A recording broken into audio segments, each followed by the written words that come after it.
Real estate جو ہے یہ شارٹ ٹرم گیمبلنگ کا نام نہیں ہے، یہ لانگ ٹرم پراسپیکٹس کا نام ہے۔ اگر آپ ریئل اسٹیٹ میں انویسٹمنٹ کر رہے ہیں اور فائلیں خرید کے فائلیں بیچنے کا سوچ رہے ہیں اور راتوں رات امیر ہونے کی سوچ میں ہیں، تو شاید آپ ریئل اسٹیٹ بزنس کو گیمبلنگ سمجھ رہے ہیں، وچ از ناٹ ٹرو۔ اگر آپ ریئل اسٹیٹ کو ایک ویژنری انویسٹر کی نظر سے دیکھیں تو لوگ یہ دیکھ رہے ہوتے ہیں کہ آنے والے دنوں میں ڈیمانڈ سپلائی کیا ہوگی، گروتھ کس سیکٹرز میں جائے گی، کس ایریاز میں گروتھ آئے گی، کہاں پہ پاپولیشن کا جو ہے وہ ڈیمانڈ زیادہ آئے گی، کہاں پہ سکولز کالج یونیورسٹیز آ رہی ہیں، کہاں پہ نیا ایئرپورٹ آ رہا ہے، کہاں پہ باقی امینٹیز آ رہی ہیں۔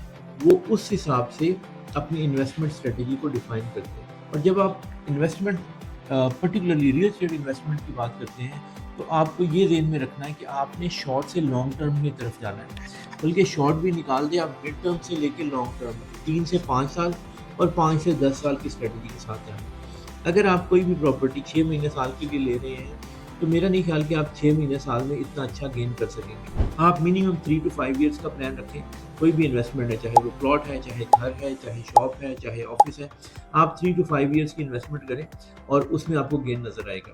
اور اگر آپ اس کو 5 to 10 ایئرس میں لے کے جائیں گے تو اس میں ڈیفینیٹلی گین آئے گا۔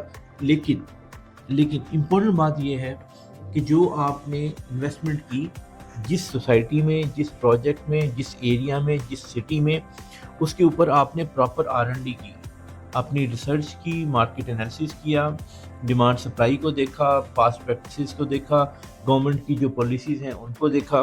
اس کے بعد جب آپ انویسٹمنٹ کرتے ہیں تو آپ کی جو انویسٹمنٹ ہے وہ لاس نہیں ہے، بلکہ وہ گروتھ فیکٹر میں جاتی ہے اور وہ آپ کو اچھا گین دیکھنے آتی ہے۔ اب سوال یہ ہوگا کہ ایک عام بندہ جو اپنے جاب میں، اپنے بزنس میں اتنا بزی ہے، وہ اتنا سارا انالیسس کب کرے گا؟ یہ وہی جگہ ہے جہاں پہ کنسلٹنٹ جو ہے وہ جمپ ان کرتا ہے۔